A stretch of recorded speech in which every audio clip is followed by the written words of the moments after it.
All right, and welcome to a couple of instigators. Wow, hello, my friends. Hello, friend, episode 13. Ooh, lucky 13. Lucky 13, yep. Well, what's going on? Well, so we'll do you want to continue off with my,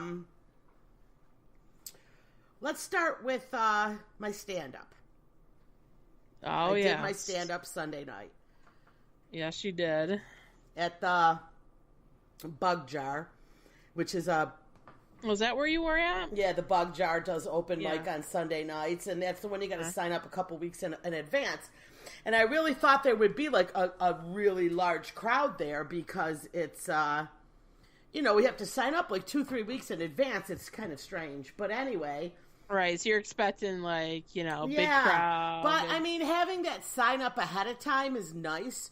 Otherwise, you have to get there like an hour before and try to sign up and get your name on the board, which is fine. But if there's sometimes 30 people performing, so if I'm not there at 6:30 to sign up, I'll end up being like number 29, and by then it's midnight, and I'm like, oh, I gotta sit there from 7 until midnight and wait, What is all that?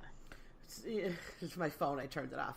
So, but at any rate, it was nice, and I ended up on number 3, and it was good because the guy ahead of me is an older, not older, but my age, and he lives in Webster, and he's your typical suburban dad who a lot of his stand-up was about his grass and how his neighbors' yards are really manicured, and, he doesn't understand why they're all out there working on the yard when they could be sitting in their living room on the couch watching Netflix. And so he was very, kind of similar to mine, the older parents. He talked about his kids and, and then so Woody put him on, and then me after him. He's like, oh, I'm putting you on after him because you're kind of, a good whatever. So it was good. I messed up the punchline on a couple jokes, because it's just,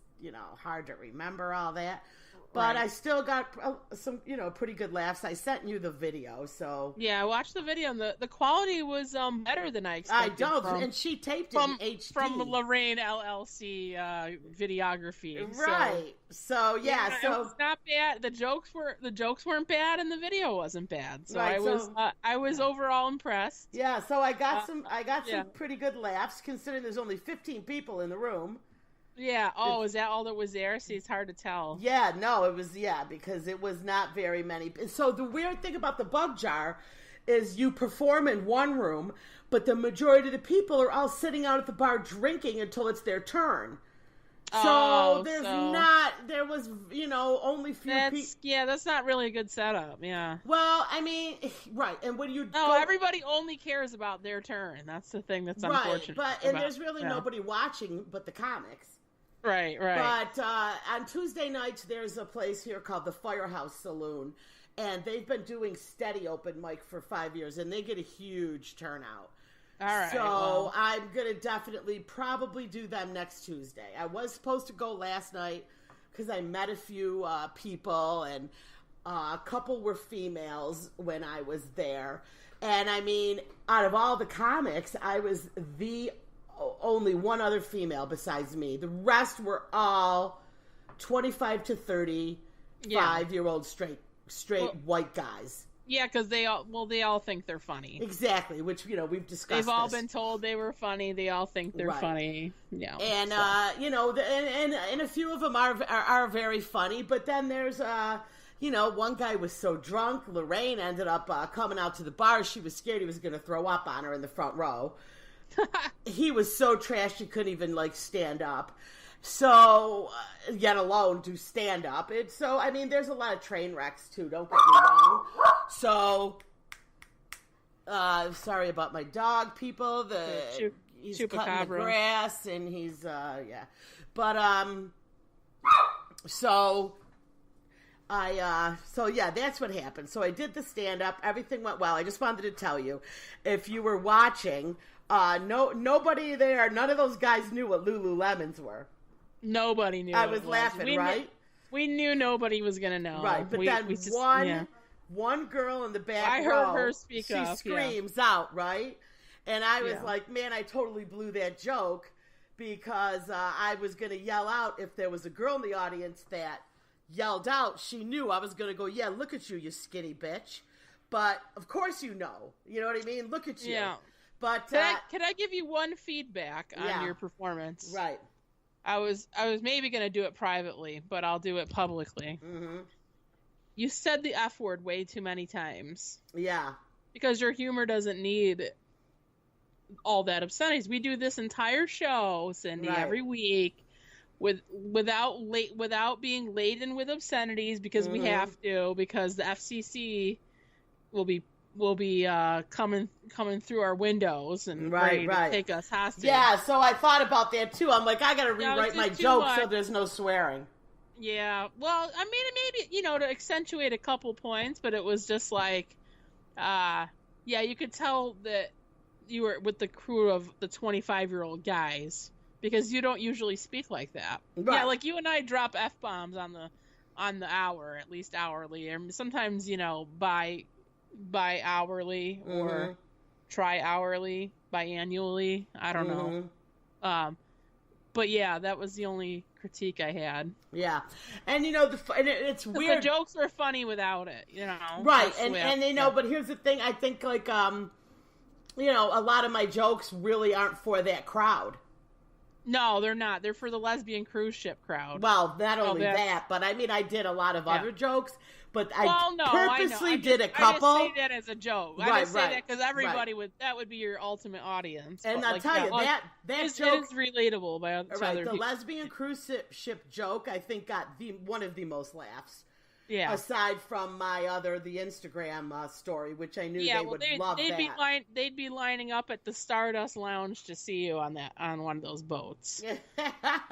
You'd be in, the cruise compass. You get it in the morning. It says, what you're going to do for the day. Right. And it would be Cindy Arena, comedy there. And well, I'll tell you, I've got so many gay jokes, but I really didn't, pull out. Well, you don't have to do all. I wanted to throw a little bit of everything in there. Yeah. But, I mean, I kind of narrowed it down, and I'm just, I really thought that my first ones were pretty strong about class. But how long can I talk about me being a new comic and going to comedy class? You know what I mean? Yeah. But,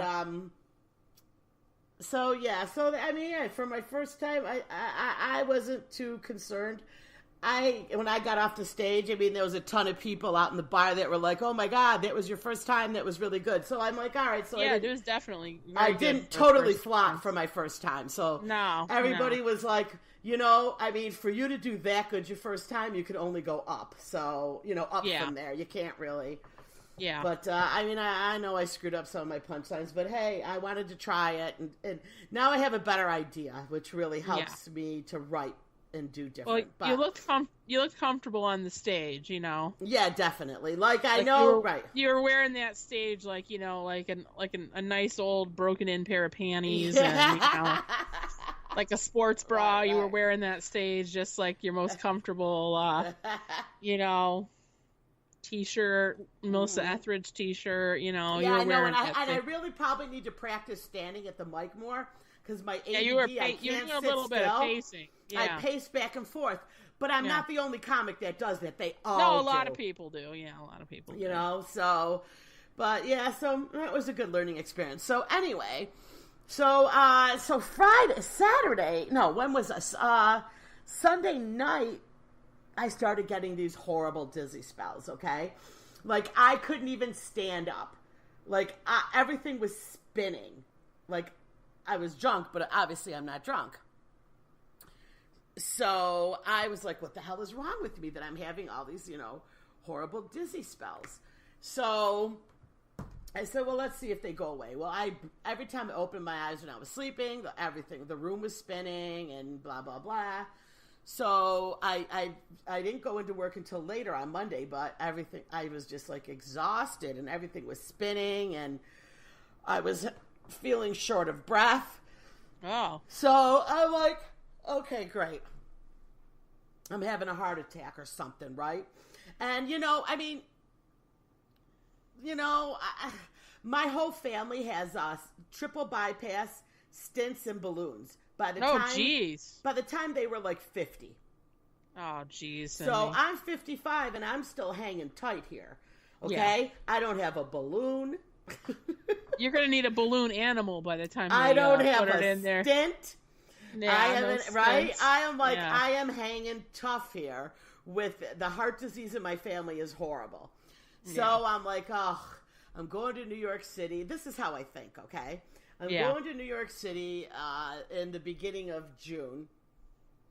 And I don't want to have a heart attack on the streets of Manhattan. You know what I mean? No, that's going to be hard to get the ambulance down there. Yeah. So I'm thinking, if I get a stent put in, I should be okay. My brother, my dad, my uncle, they were all out of the hospital and back to work in 2 days. So you want to pre-install. Right, I want to pre-install my stent and work it around my vacations. If I have to have triple bypass, well, then we've really, I'm going to have to cancel. But right now, that's too much. That's a little too much. It's a lot. Maybe you should just see a cardiologist and see what they think. So I had to go for my cortisone shots yesterday. And, which is the most wonderful time of the year for me when I'm due for my cortisone. Yeah. So, on top of the fact that I was 3-4 weeks overdue for my cortisone, so I was just feeling horrible. Like, I mean, my fingers were hurting, head to toe pain. So I called my primary and I'm like, look, I go, I'm short of breath, I'm dizzy. They said, well, you better come in today because we're closed Thursday. I said, I think I'll be fine. No, you better come in. I said, all right, well, I got to go get cortisone. So I got to rush over before they close. So I go there and they hooked me up to the EKG machine. Yeah. And he says everything looks fine. So I've said, all right, yes, 1 more year without a stint, but I still am not convinced. But okay. So he says, you have anxiety, and my anxiety medication clearly is not enough. So now I have Xanax too. Oh, okay? My gosh. So I don't. It's a beautiful, beautiful thing. Okay? You are well. So you got quite a bit going on now. Yeah. So now I'm telling the doctor, I'm like, wait, do you understand all the medication you've already prescribed me? Like, am I going to OD and die? Like, I have to ask this doctor, like, do you have any idea how much medication you have me on? Is it possible to be too relaxed? That's what I'm wondering. It's not even, like, I'm clearly not relaxed. I am so, me. I am, like, so ADD, so hyper all the time. But I have never had dizzy spells from my hyperactivity and anxiety. Like, this is a whole new level. So when I was getting my cortisone shot, I was talking to the nurse, and I'm like, oh, I've had these anxiety, I've had these dizzy spells, and she's like, this happens to me when I'm anxious. The woman told me. I'm like, oh my God, I feel so much better that I know that now, So this is new, and now I have the Xanax, and I can take that. So instead of being dizzy, I'm wondering if now I'm really playing shopping roulette. Like, this is the triple play now. You have the Ambien, the Xanax, and the Vicodin. The trifecta. The trifecta of shopping disasters waiting to happen. And the scariest thing is all 3 of these drugs still don't knock me out. I still can't sit in that chair. You should throw about 10 milligrams of melatonin on top of that, and you're going to feel pretty good. I used to do that, but it gave me the worst hangover the next day, sleeping hangover. That melatonin. You just got to dial it back a little bit. Yeah. Well, the problem is I'm just thinking, like, how many drugs do I have to have before I can ever even be close to being sedated? I can't sit in that chair and watch an hour TV show without getting up, getting down. My feet are going. My mind is racing. You can't tape an hour past